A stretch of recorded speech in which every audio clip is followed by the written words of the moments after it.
सुंदर वन में हर तरफ हरियाली थी। इसी जंगल में रानो नाम की एक छोटी, मासूम और बेहद दयालु चिड़िया रहती थी।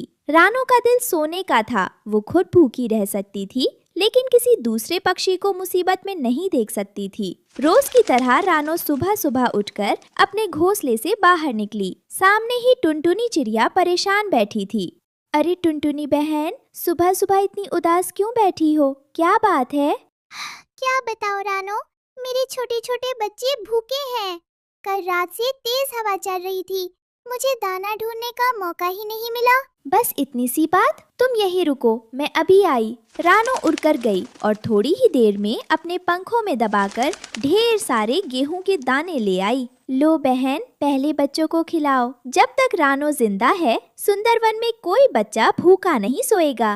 रानो, तुम सच में इस जंगल का फरिश्ता हो। भगवान करे तुम्हारी चहचहाहट हमेशा बनी रहे। लेकिन सुंदरवन की इस खुशहाली को किसी की बुरी नजर लगने वाली थी। जंगल में एक क्रूर शिकारी ने कदम रखा। उसके कंधे पर एक बड़ा जाल था और हाथ में अनाज की बोरी। उसने एक बड़े बरगद के पेड़ के नीचे बहुत सारा दाना बिखेर दिया और ऊपर से अपना मजबूत जाल बिछाकर झाड़ियों में छिप गया।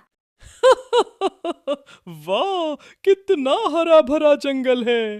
आज तो इतने पक्षी पकड़ूंगा कि शहर के बाजार में बेचकर अमीर बन जाऊंगा। तभी मिट्ठू तोता और उसकी पत्नी तोती वहाँ से गुजरे। अरे भगवान, देखो देखो, नीचे कितना सारा ताजा दाना बिखरा पड़ा है। आओ चलकर पेट भर खाते हैं। देखते ही देखते कालू कौवा, कौवी, मिट्ठू तोता, तोती, कबूतर और टुनटुनी चिड़िया जमीन पर दाना चुगने उतर गए। तभी शिकारी ने एक बड़ा सा जाल उन सब के ऊपर गिरा दिया। बचाओ! अरे ये क्या हो गया? हम तो फंस गए। ये तो शिकारी का जाल है।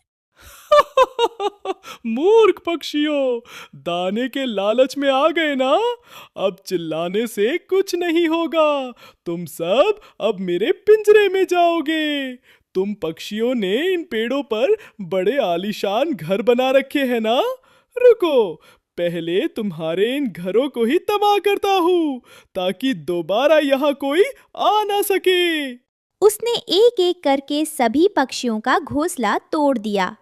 नहीं, दया करो शिकारी, मेरा घर मत तोड़ो, मेरे अंडों को मत छुओ।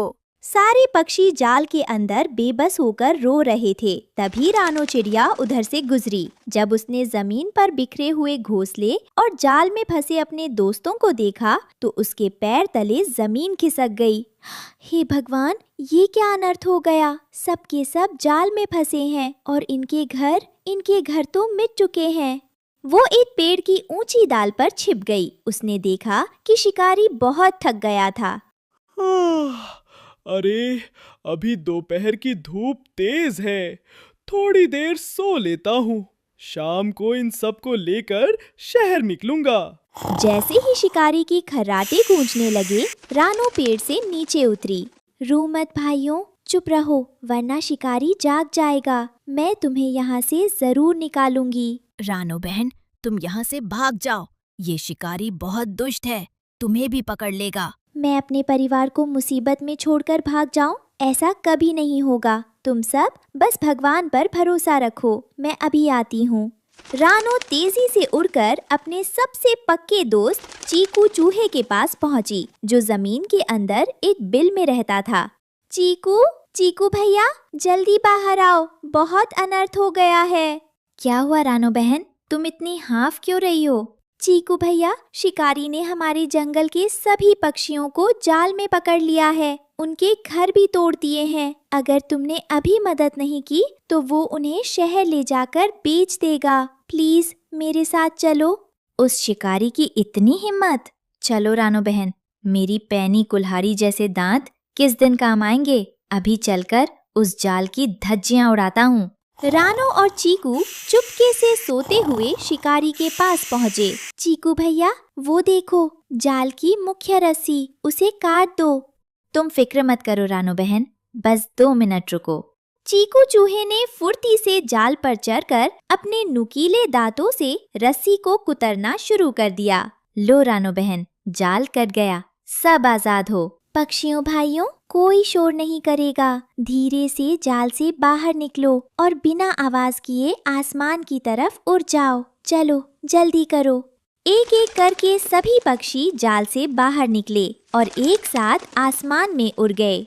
पंखों की इस आवाज से शिकारी की नींद अचानक खुल गई। अरे अरे, ये क्या आवाज है? मेरा जाल किसने काटा? जब उसने देखा कि पूरा जाल खाली पड़ा है और आसमान में सारे पक्षी उड़ रहे हैं, तो वो गुस्से से लाल पीला हो गया। धोखा! मेरे साथ धोखा हुआ। किसने किया ये?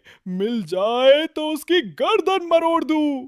मेरी सारी मेहनत बर्बाद हो गई। वो गुस्से में जंगल से बाहर भाग गया। शिकारी तो चला गया, लेकिन पक्षियों के सामने अब एक पहाड़ जैसी मुसीबत खड़ी थी। हम आजाद तो हो गए रानो, लेकिन अब हम रहेंगे कहाँ? मेरा सुंदर घोंसला टूट गया। आज रात मेरे बच्चे खुले आसमान के नीचे कैसे सोएंगे?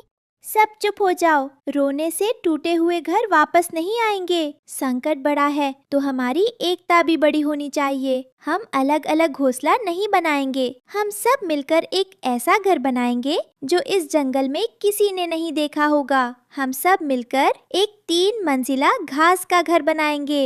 एक ही छत के नीचे हम सब एक बड़े परिवार की तरह रहेंगे।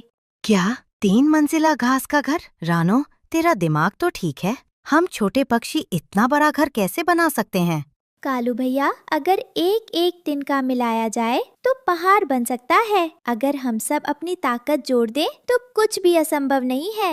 हाँ रानो, मैं तुम्हारे साथ हूँ। मैं सबसे मजबूत घास चुनकर लाऊंगी। हम पेड़ों की मजबूत टहनियाँ ढूंढ कर लाएंगे। हम मिट्टी और गीली लकड़ी का इंतजाम करेंगे। सारे पक्षी एक नए जोश के साथ काम पर लग गए। चलो दोस्तों, शुरू हो जाओ। सबसे पहले जमीन से ऊपर पहली मंजिल की बुनियाद रखेंगे। मिट्ठू भैया, वो मोटी लकड़ी यहाँ लगाओ।